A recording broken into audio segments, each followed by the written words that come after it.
ओम नमोर्यंताणं नमो सिद्धाणं नमो आर्याणं नमो वज्रायणं नमो लोहे सव्वसाहुणम्। मंगलं भगवान् वीरो मंगलं गौतमो गणी मंगलं कुन्दकुन्दार्यो जैनधर्मोऽस्तु मंगलम्। ओंकार बिंदु संयुक्तं नित्यं जायन्ति योगिनः कामदं मोक्षदं चैव ओंकाराय नमो नमः। अहोपकार जिनवरनो कुंदनो ध्वनि दिव्यनो जेन कुंदध्वनि आप्या अहो आ गुरु काननो तुझ ज्ञान ध्यान नो रंग अमया दर्श रहो ओ शिव पद तक तुझ संग माता मात गुरु।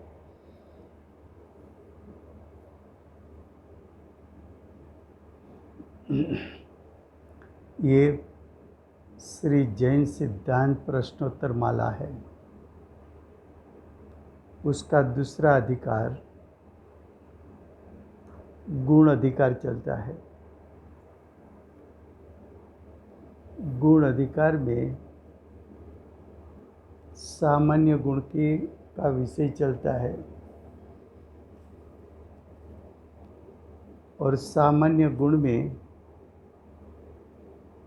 सामान्य गुण है तो अनंत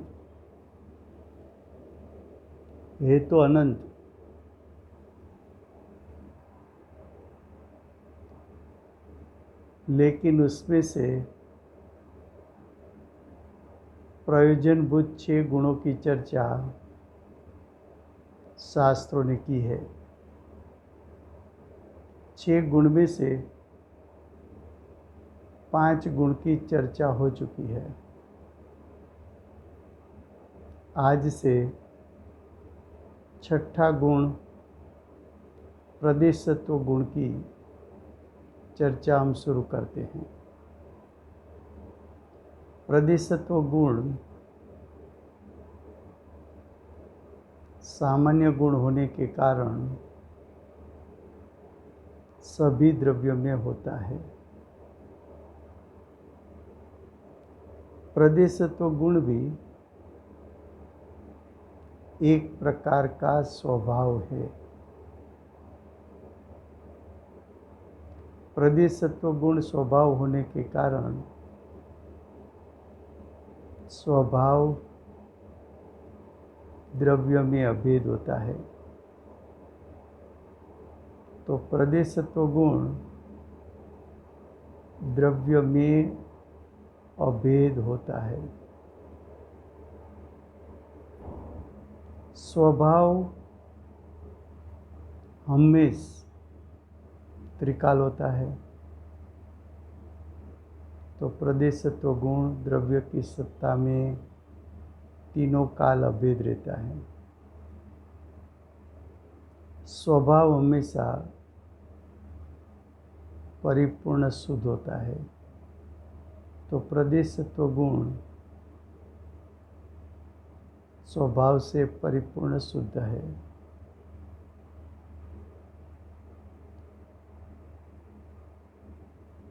प्रत्येक गुण में उसका स्वभाव, उसका शक्ति रूप सामर्थ्य अनंत होता है। तो प्रदेशत्व गुण का भी शक्ति रूप सामर्थ्य अनंत है।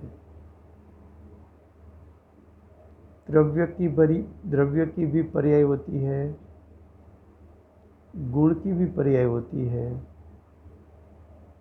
तो प्रदेशत्व गुण सभी द्रव्यों में है, सभी द्रव्यों को अपनी पर्याय है और प्रदेशत्व गुण को भी अपनी पर्याय है। गुण की पर्याय गुण के स्वभाव को अनुसरण करके होती है।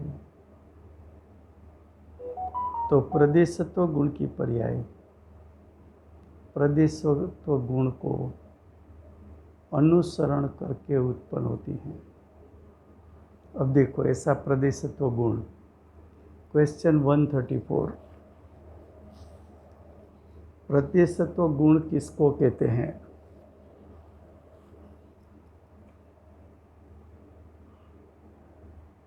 तो यहाँ प्रदेशत्व गुण की परिभाषा, प्रदेशत्व गुण की डेफिनेशन क्या है? उसका उत्तर, जिस शक्ति के कारण द्रव्य का कोई न कोई आकार अवश्य हो, उससे प्रदेशत्व गुण कहते हैं। उसका अर्थ क्या? तो कि प्रदेशत्व गुण के कारण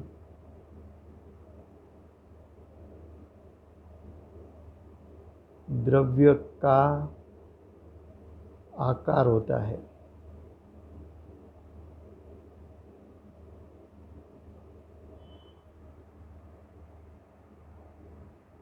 और न्याय से भी देखो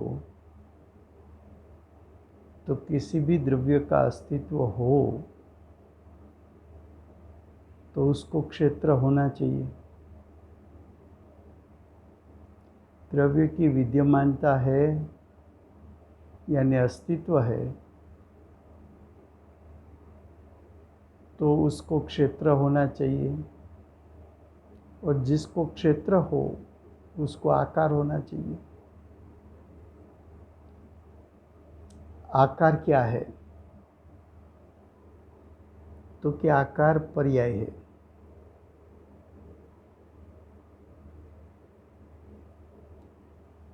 आकार रूप पर्याय किसके कारण है? तो क्या आकार पर्याय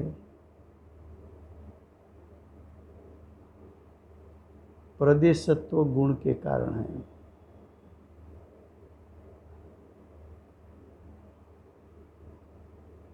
तो उसका अर्थ क्या हुआ कि प्रदेशत्व गुण तो सामान्य गुण है। सामान्य गुण सभी द्रव्यों में होता है। तो जाति अपेक्षा के 6 द्रव्यों में प्रदेशत्व गुण है। संख्या अपेक्षा के अनंत द्रव्यों में प्रदेशत्व गुण है।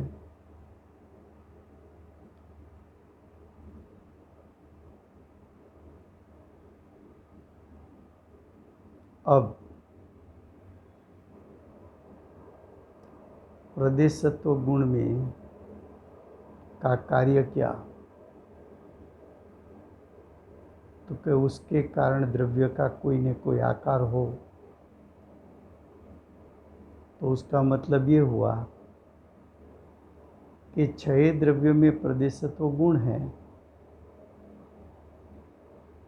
और प्रदेशत्व गुण का परिणाम उसके कारण द्रव्य को आकार मिलता है।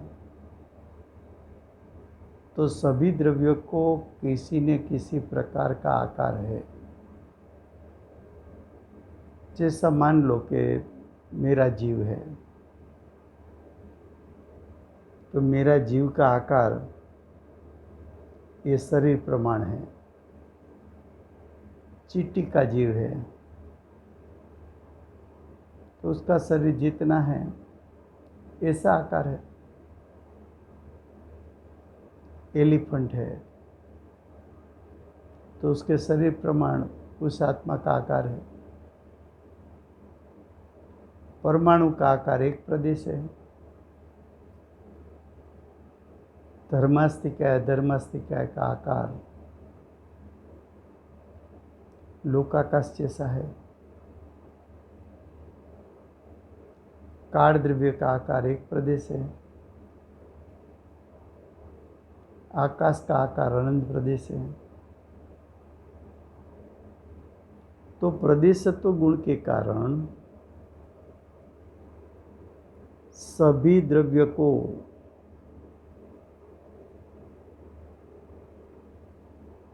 कोई न कोई अवश्य आकार होता है। अब क्वेश्चन 135, आत्मा को साकार और निराकार किस प्रकार से कहा जाता है?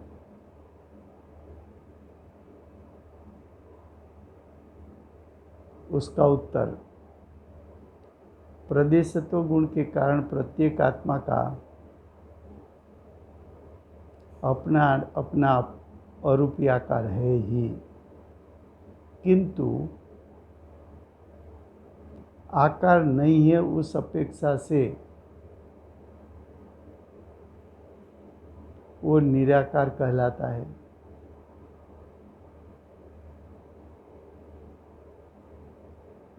तो आत्मा का आकार निराकार क्यों कहा? तो कि आत्मा का अरूपी आकार इंद्रिय गम्य नहीं है, उस अपेक्षा से निराकार है। निराकार अर्थात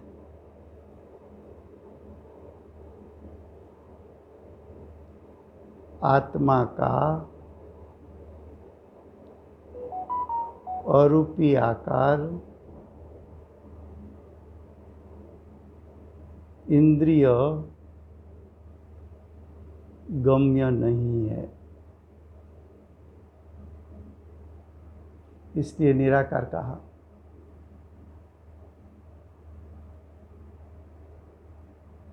आत्मा का अरूपी आकार इंद्रिय गम्य नहीं है, इस अपेक्षा से निराकार है। और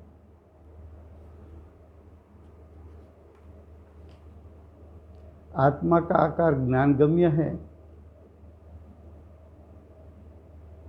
इसलिए वह आकारवान यानी साकार है।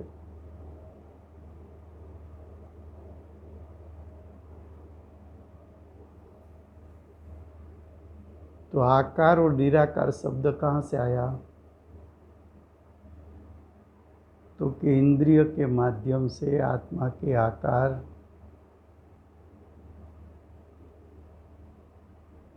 तो निश्चित नहीं कर सकता, इसलिए निराकार। और ज्ञान केवल ज्ञानी,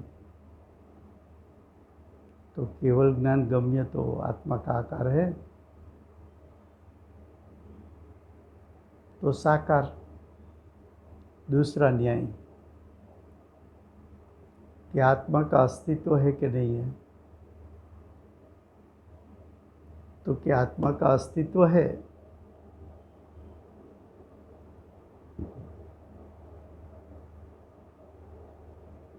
आत्मा का अस्तित्व है तो उसको क्षेत्र होना चाहिए।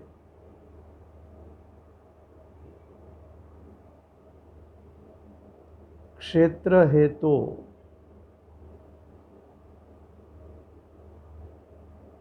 उसको आकार होना चाहिए। आकार होना चाहिए। इसलिए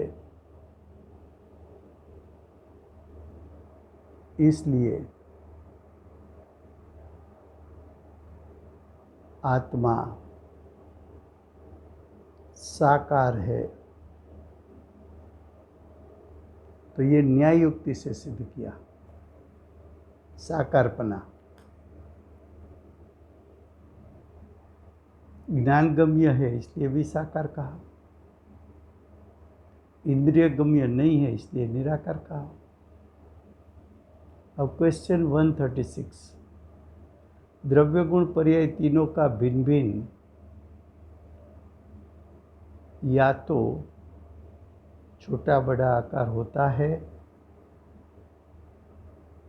एक ही द्रव्य हो, उसके अनंत अनंत गुण हो और उसकी वर्तमान पर्याय हो, तो द्रव्य का आकार, उसके अनंत गुण का आकार, उसकी वर्तमान पर्याय का आकार, तीनों का आकार समान है कि तीनों में कुछ अंतर है, ऐसा प्रश्न किया गया। तो क्या उसका उत्तर द्रव्य के पूरे भाग में अनंत गुण व्याप्त हैं और द्रव्य के पूरे भाग में से पर्याय उत्पन्न होती है। तो द्रव्य के पूरे भाग में अनंत गुण व्यापे हैं, तो द्रव्य और गुण, उसका क्षेत्र समान, इसलिए उसका आकार समान, और द्रव्य के पूरे भाग में से पर्याय उत्पन्न होती है।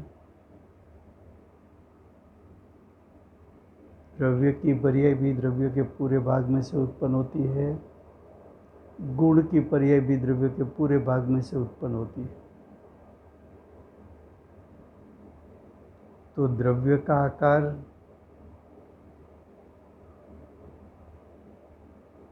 यानी द्रव्य का क्षेत्र, गुण का क्षेत्र, पर्याय का क्षेत्र, तीनों का क्षेत्र समान है।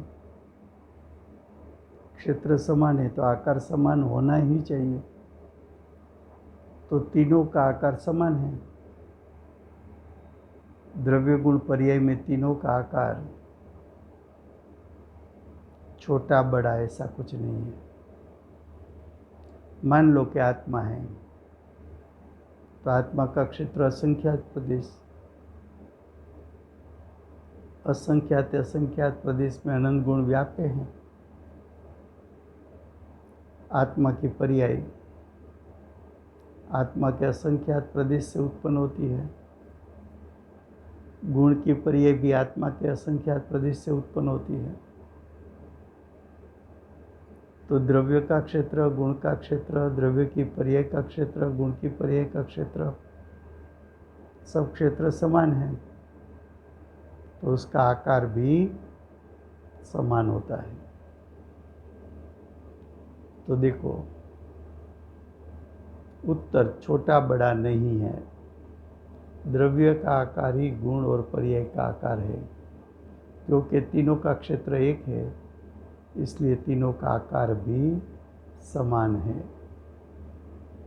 अब क्वेश्चन 137,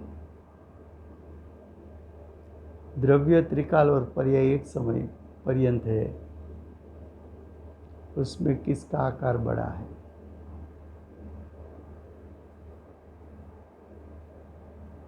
क्या कहा कि द्रव्य त्रिकाल, पर्याय क्षणिक,